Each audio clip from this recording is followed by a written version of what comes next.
Salutations, everyone. I hope everyone is still doing well, and welcome to this early morning, middle of the night bonus upload. Before we jump into it, a couple quick links. As many of you know, I rely on Patreon, PayPal, channel membership, and the merch to help the channel to continue to grow and go. Links to Patreon, PayPal, and channel membership is in the description below. Merch displayed directly under the video. Also, Dogman, Frightening Encounters, Volume 1 through 3, the audiobook versions. They were written and researched by Tom Lyons, narrated and produced by me, Jeff Nadolny. Those audiobooks are available on Audible, Amazon, and iTunes, links to which are also in the description as well. And finally, last but definitely not least, if you'd really like to help support the channel to continue to grow and go, simply subscribe. It does not cost a cent. Click that like button, takes half a second. If you want to miss out on any of the informative uploads I put out daily, click the bell icon, and folks, please leave a comment and share the video. Why? Well, because all of these things really do help the channel to continue to grow and go. They definitely do matter, and they are appreciated. And with that, I have taken far too much of your time. Let's jump in to this early morning, middle of the night bonus upload, shall we? All right, guys. So at the end of the experience that I'm going to share with you briefly in a moment here, I am going to include a map that was created in 1978. It is an incomplete map of all of the deep underground military bases, entrances, and tunnels throughout the country. That has everything to do with today's upload. Also, tractor trailers and what our government uses them for. This next experience I'm going to share with you was shared with me by a gentleman who had talked to a subscriber. He was talking just recently about conspiracy, etc., etc., etc.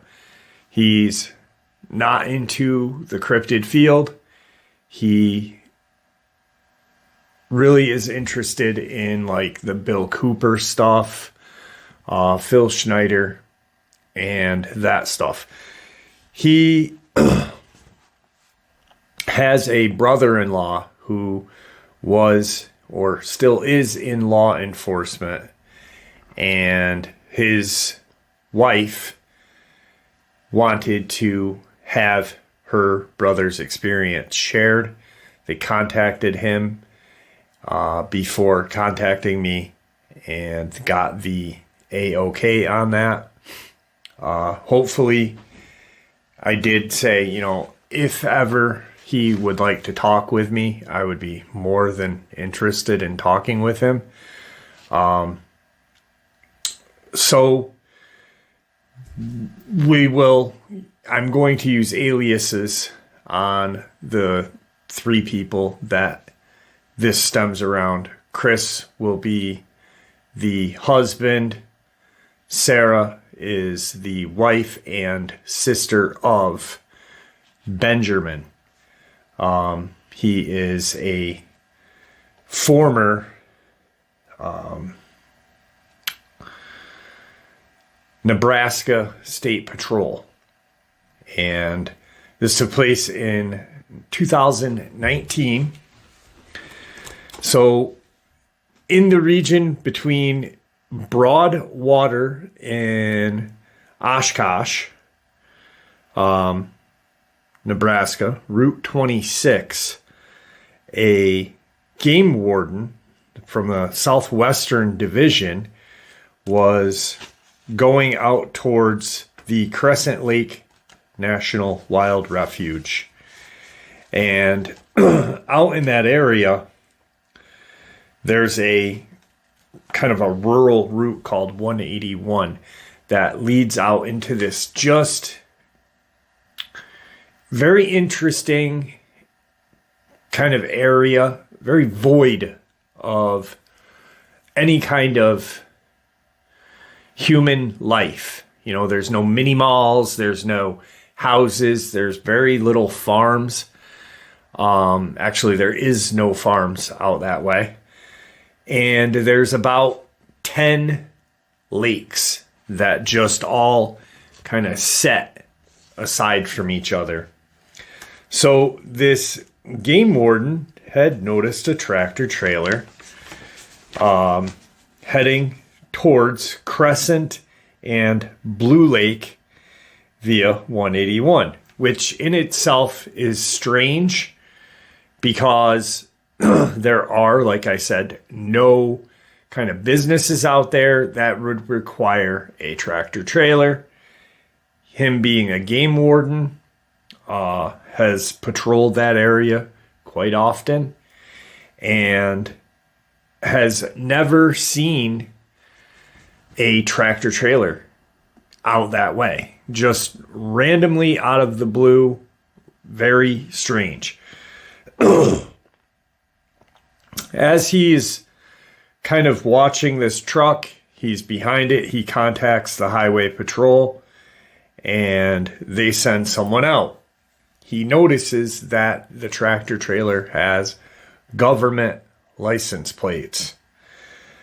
So the highway patrol stops and speaks with the game warden.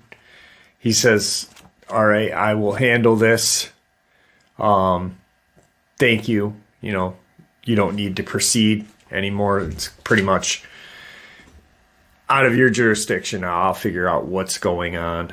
And, you know, you head to what you were going to do. So he ends up stopping this truck that had pulled off of 181 onto this dirt road. And that dirt road pretty much goes along the shore of Island Lake. And it's a very, very isolated area. Benjamin had, like his brother-in-law, they're both interested in UFO. I hate saying the word conspiracy because it's not, but they're into that kind of topic of, you know, deep underground military bases, not really cryptids, not really the paranormal, but the high strange, either way you look at it. And through the years of his reading and research and such, he had heard that there is supposedly a deep underground military base in that part of Nebraska somewhere.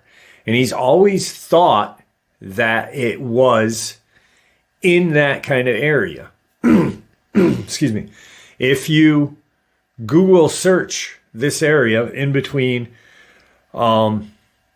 Broadwater and Oshkosh, and north of it, where the where this Crescent Lake National Wildlife Refuge is, you can see it is void. And the map that has the DUMBs on it and tunnel systems on it, it sits kind of right in that area. And Chris sent me the map. I have a copy of the map, but he sent me a copy, the one that I'm going to share with you guys at the end of this. So this whole time, Benjamin has been very interested in researching these DUMBs and such.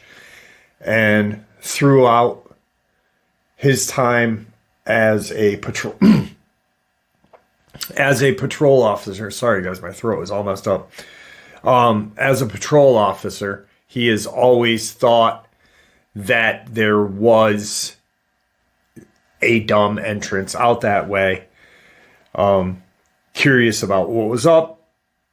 So he radios in to his substation. Hey, I've got this tractor trailer. It's got government plates.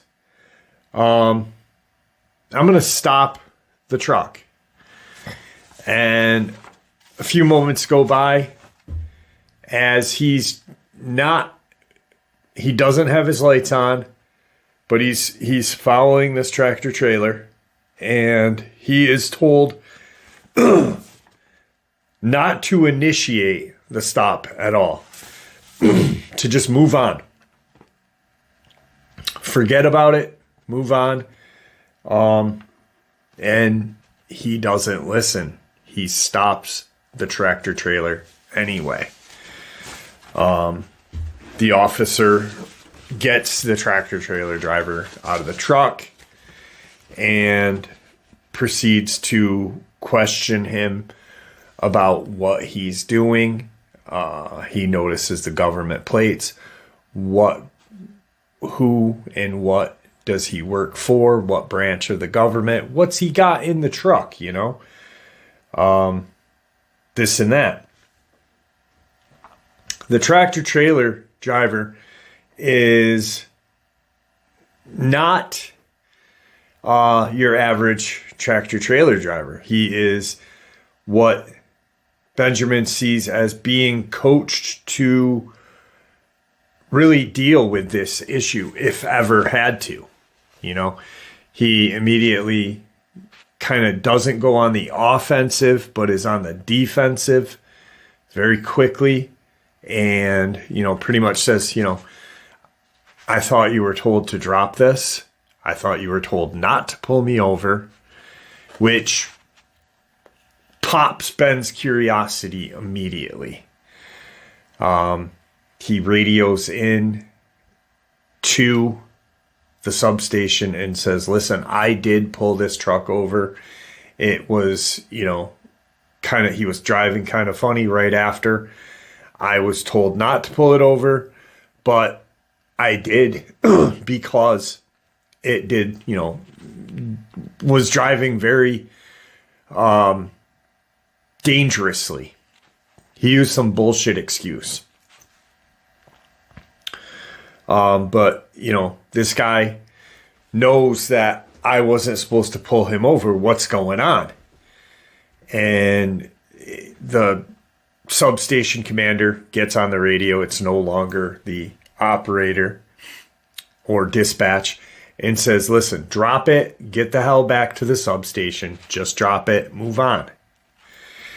So he's about ready to do that, and he hears some kind of scuffling and what he thought was growls and kind of like a snarl from the back of the truck, which piqued his curiosity immediately even more. He notices that the truck driver is on his cell phone, and as he's walking over, the truck driver puts his phone in his pocket and just stands there. And Benjamin says, listen, you know, what's in the truck? Do you have, you know, are you guys transporting animals? What's going on? You know, I hear something in this back of the truck. Open the truck. Open it now. What do you have in there? And he knows that he's doing something not illegal, but he knows that there's going to be repercussions by blatantly disobeying orders. He already knows.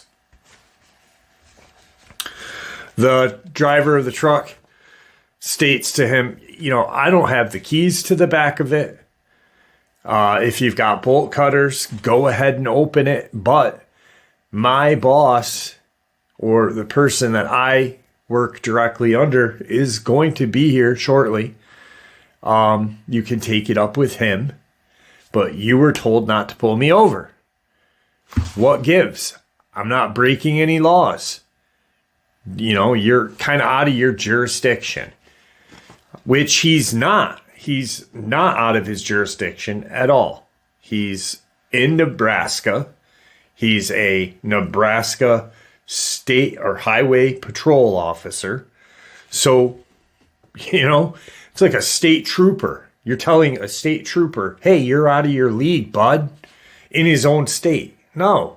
So that kind of pisses Benjamin off a little bit.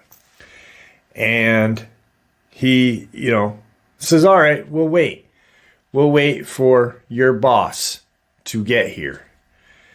Within 15 minutes from him putting his phone in his pocket, somewhere out of thin air, because there is no military base within 15 minutes away, via helicopter, via vehicle, car, truck, whatever. But within 15 minutes, 2 blacked helicopters land. A military kind of bigwig gets out of the helicopter. He's accompanied by armed, what appears to be military soldiers, but they don't look like soldiers. There's no ranks. There's nothing. Even the bigwig, he didn't have any bars. He didn't have any stripes. He had an American flag.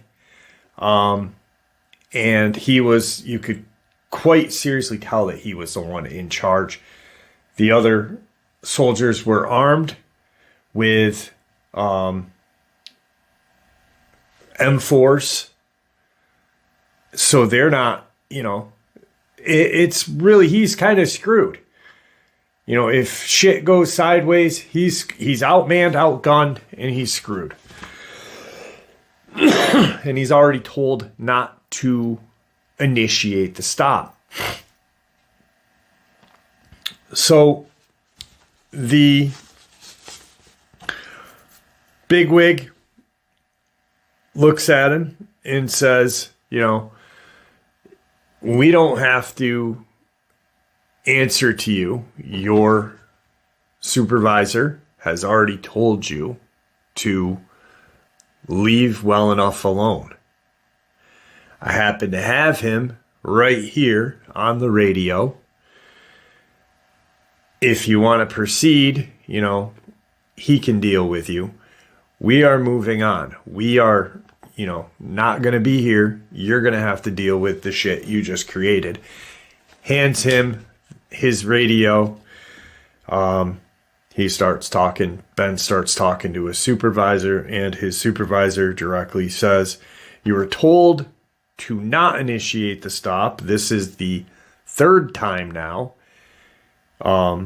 Get back to the substation and, let these people go about their business. They are above my pay grade, above your pay grade. Get the hell back here now. He hands the bigwig his radio back. And as he's walking towards his vehicle, his patrol vehicle, he hears another scuffling and some snarls. And what he thought was kind of like a metal clanking on the side of the inside of the truck. Almost sounded like what chains would sound like. He turned and looked at the truck, at the trailer, looked at the bigwig. The tractor trailer guy's already in the truck, getting ready to go, and gets back in his patrol vehicle and starts heading back to his substation. At his substation, he is immediately reprimanded by his supervisor. But not only is his supervisor there, but his supervisor's there. And he is put on leave for 2 weeks, unpaid leave for 2 weeks, and, told to figure his shit out. Come back in 2 weeks and forget this ever happened. So during his unpaid 2-week vacation, he's not married. He doesn't have family except for his sister and his parents. He decides to just kind of head out that way and look around. Being that he is into the whole kind of government conspiracy, D.U.M.Bs, MUFON, UFO, etc., he picks up a disposable camera and he wants to go out and take some photos. He automatically already comes to the conclusion of not using his cell phone because he has heard through different, experiences and such, through if you research like UFO and any kind of experience that people take photos of stuff they're not supposed to take. The government has supposedly hacked their computers, their phones, and deleted the photos of proof. So he's like, well, screw it. I'm going to take some photos. I'm going to use a disposable camera and, get some photos of what I find out there. So the first couple of days, he goes throughout these lakes. And like I said, there is about 10 lakes out there. And he drives off of 181 onto this dirt road, which he can go all around these lakes and look around. And that's what he's doing. So about 9 days into his vacay, he stumbles upon this area called Christ Lake. And what he sees around Christ Lake is he notices that there are some tractor trailer tracks that kind of just abruptly stop in a random place and then take off, kind of like it turned around and then went away. He notices boot tracks, and he notices these very large canine tracks. Some what he believed to be quadruped, and some what he believed to be bipedal. And the tracks are roughly 8 inches by 8 inches. So they are a large set of tracks. What is that? About that? Just a good sized track. He takes a few pictures and goes, he heads out before dark because he's freaked out, one, and he kind of knows that he shouldn't be out there. He kind of has that feeling like, if I get caught doing this by my higher ups, I'm screwed. I might not have a job. So a couple days go by and he is coming up to the day that he's supposed to return back to work. And he heads back out to this Christ Lake location. And he starts to look around, and mysteriously, the tracks that he had taken pictures of are now gone. It looks like almost like a wind had blown over the surface of this land and kind of just smoothed it all out. Yet days prior, there were tracks not fresh, but there. And he's got he's got these prints on film. He has not developed his camera yet. So he's looking around Christ Lake, and he hears this kind of growling snarl, this loud growling snarl. He's right out in the open, and where he's standing, he kind of is looking around, and he looks toward the lake. And there's this kind of little island that is pretty close to the shore in Christ Lake.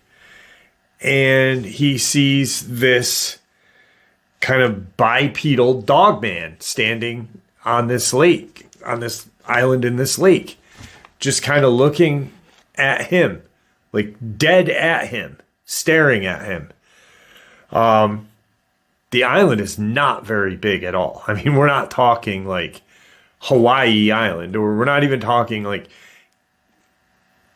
campable island. Maybe you could put a tent up there, but maybe not. I mean, it's not a place where this random Dogman is standing, just staring at him, growling. He starts to kind of back up a little, and he's going to take a photo of it, but as he puts his camera up, he takes a snap, and this thing is in the water, swimming at him. He jumps into his personal vehicle and starts to drive towards home. You know, he's about 35, 40 minutes outside of civilization right now. So he starts to drive home. He goes into work a couple days later and drops his camera off to get the film developed. He drops it off in uniform, thinking like, hey, you know, I'm in uniform. I'm going to drop my camera off. No one will mess with me or my film because I'm in uniform. And he was right, because when he got his copies back a day later, he could see these pictures of these prints. He saw the photos of the tractor trailer prints, the boots and such. And he would lay his phone by the tracks to show you how big these like canine paw tracks are. So he gets done with work that day, contacts his sister and brother-in-law, and says, you know, I've got these crazy photos. I want to show them to you next time you come into state, you know, come see me. I want to show you these, or maybe I'll come out and see you in a couple weeks on my day off and show you what I got. So he's got a safe in his home where he puts his service pistol and, you know, money, safety, you know, jewels, just whatever you put in your safe. And he puts his photos in that safe.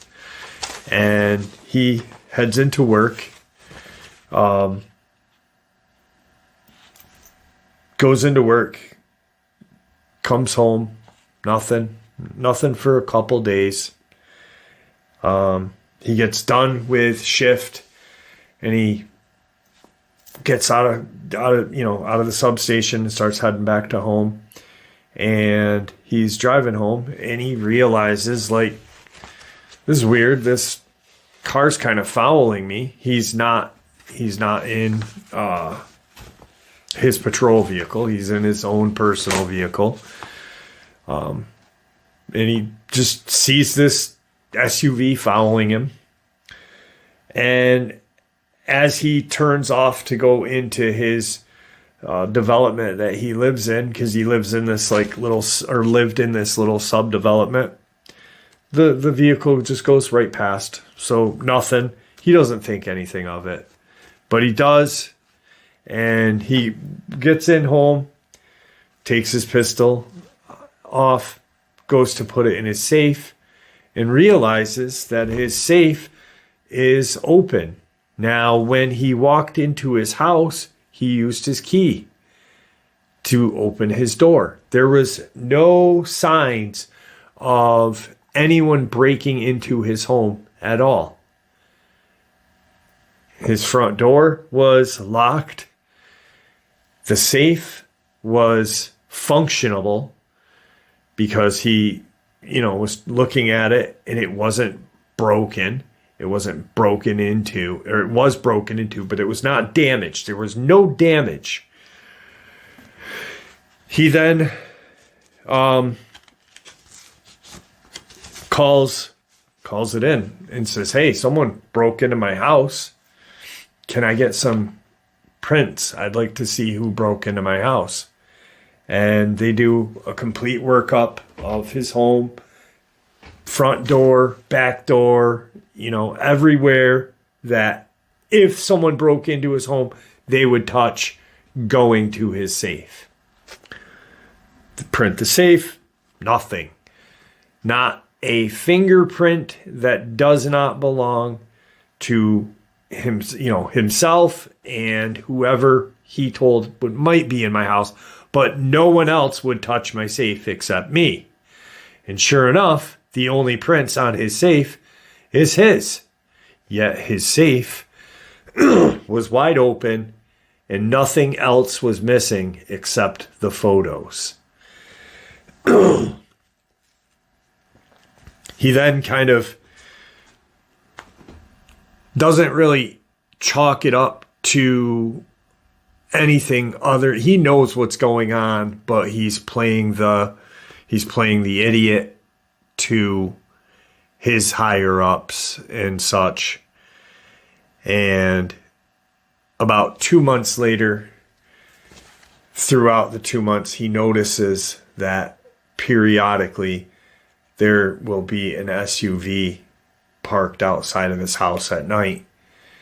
And usually around the time that he would be unwinding on his computer, surfing the web, looking up whatever, deep underground military bases, looking up conspiracy.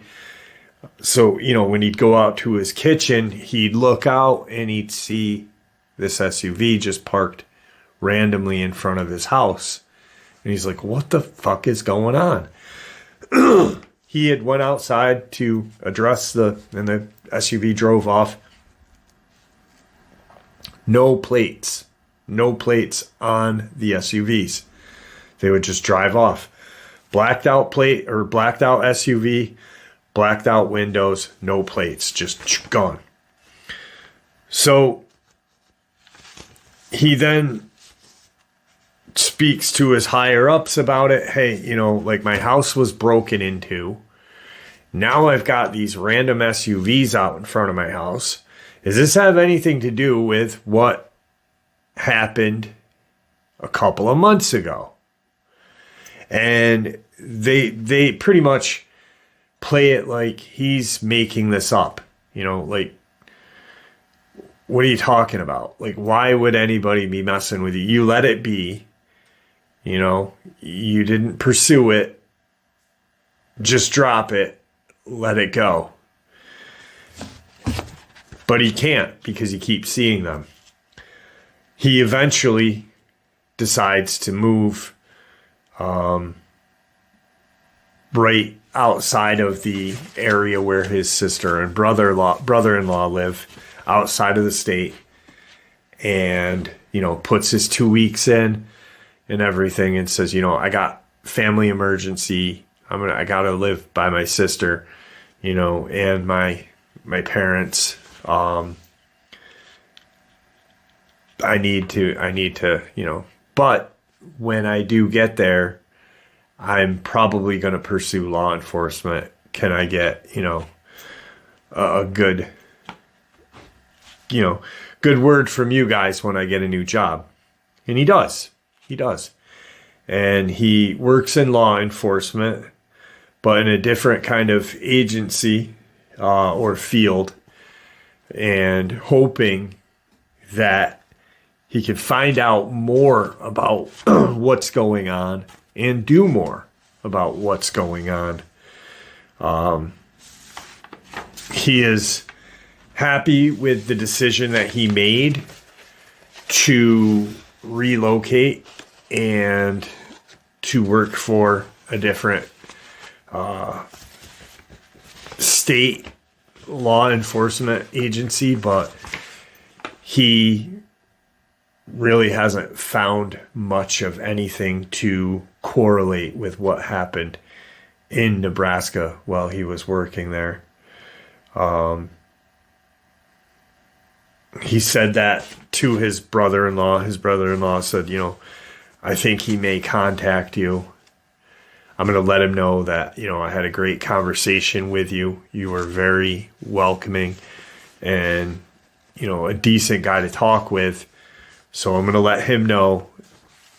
And, I just said, listen, if he wants to talk with me, you have my phone number already. Let him, give him my number. He doesn't have to email me. Give him my number. Just let him know, hey, text Jeff beforehand and text me who he is so I will respond to his phone call. Like, hey, this is Benjamin, Chris's brother-in-law. I'm going to be calling you. Look for this number. Okay. And then I'll answer.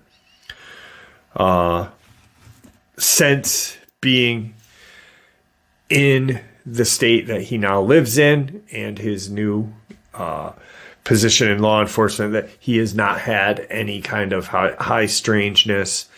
He has not heard of anything new coming from the state that he lives in, but he is still looking into what occurred at the Crescent Lake National Wildlife Refuge that day and the days following.